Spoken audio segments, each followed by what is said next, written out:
দিদি রান্নাঘরে সবাইকে নমস্কার। আজ দেখাবো সামান্য মশলায় ভেন্ডি আলু দিয়ে শিং মাছের ঝোল।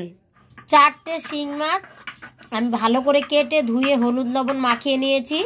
আলুগুলো ছুলে লম্বা করে কেটে নিয়েছি। শিং মাছগুলি ভাজার জন্য ওভেনে একটা কড়াই বসিয়ে পরিমাণ মতো তেল দিয়ে তেল ভালো করে গরম করে নিয়েছি। এবার হলুদ লবণ মাখানো মাছগুলো দিয়ে দিচ্ছি। ওভেনের ফ্লেম লোতে রেখে 1 মিনিট মাছগুলি ভেজে প্রথমবার উল্টে দিচ্ছি। এইভাবে 1 মিনিট পর পর মাছগুলো উল্টে পাল্টে টোটাল 6 মিনিট সময় নিয়ে লালচে কালার করে ভেজে নেব।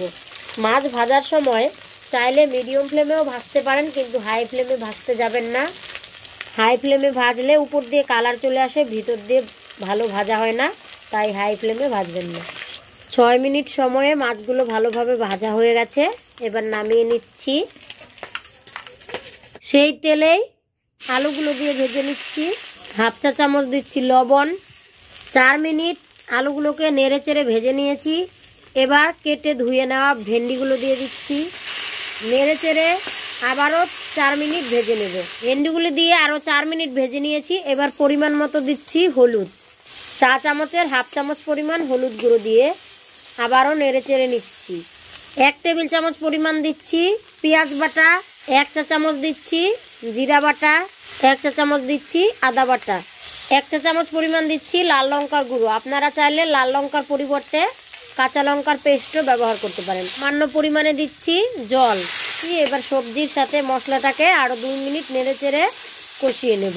এবার দিয়ে দিচ্ছি এরকম একটা কাপের 1 কাপ পরিমাণে জল।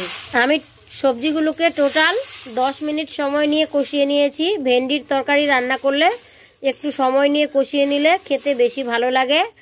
আর কষানোর সময় ওভেনের ফ্লেমটা লো থেকে জাস্ট একটু বেশি রাখতে হবে, তবে তরকারিটা খেতে দুর্দান্ত টেস্ট হবে। ভেজে রাখা শিং মাছগুলো দিয়ে দিচ্ছি। ঢাকনা ছাড়াই মিডিয়াম ফ্লেমে 5 মিনিট কুক করে নেব। 5 মিনিট কুক করে নিয়েছি। আলু ভেন্ডি ভালোভাবে সেদ্ধ হয়ে গেছে, ঝোলটাও খুব ভালোভাবে ফুটে গেছে। এবার সামান্য পরিমাণে গরম মশলার গুঁড়ো ছড়িয়ে দিচ্ছি। চাইলে নামানোর আগে চামচে উঠিয়ে একটু টেস্ট করে দেখে নিতে পারেন লবণের পরিমাণ ঠিক আছে কিনা। যদি ঠিক না থাকে তবে আরও একটু অ্যাড করে নেবেন। গরম মশলার গুঁড়ো দিয়ে আরও 1 মিনিট কুক করে নিয়েছি। রান্নাটা কমপ্লিট হয়ে গেছে। এবার নামিয়ে নিচ্ছি। তৈরি হয়ে গেল সামান্য মশলায় ভেন্ডি আলু দিয়ে শিং মাছের ঝোল। এটা খেতে স্বাস্থ্যের পক্ষে খুবই ভালো, তবে চেষ্টা করবেন শুকনো লঙ্কার গুঁড়োর পরিবর্তে কাঁচা লঙ্কার ব্যবহার করতে। অবশ্যই রেসিপিটি ফলো করে বাড়িতে ট্রাই করুন। খেতে কেমন হয় কমেন্টের মাধ্যমে জানাবেন। যদি ভালো লাগে একটি লাইক শেয়ার ও আমার চ্যানেলটি সাবস্ক্রাইব করে পাশে থাকা বেল আইকনটি বাজিয়ে দেবেন। নতুন আরও